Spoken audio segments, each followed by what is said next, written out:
What's some of your more defining moments that you remember covering sports? I mean, it could be, championship, but it could be controversy. Something like that comes to mind. What's on the top of your list? It's weird that I would still say this, but it's hard for anything to top 3 weeks after I got here, Jimmy and Jerry splitting up. I mean, it was just, I was so new to the market. My head was still spinning. And I remember standing out there at Valley Ranch in that meeting room, which you sat in many, many times, getting ready for that press conference and just trying to figure out, I swear to God, in my head, I'm saying, just don't call them Jerry Johnson and Jimmy Jones by mistake. Just make sure you get these names right.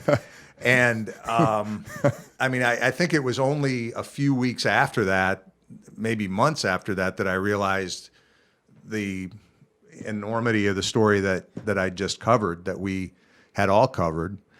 It turned out oddly to be a really neat turn of events for me, because we had the Cowboys package at the time on Fox 4, so we did the coaches show. Right. I came here thinking I'd be hosting the Jimmy Johnson show.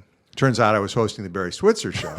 And as a guy, I know you respect both, as do I, but it's a lot more fun hosting a Barry Switzer show than it would have been hosting a Jimmy Johnson show. And Barry was so good to me. I mean, it was just, I'll never be able to thank him enough. And I know he's one of your closest friends, obviously.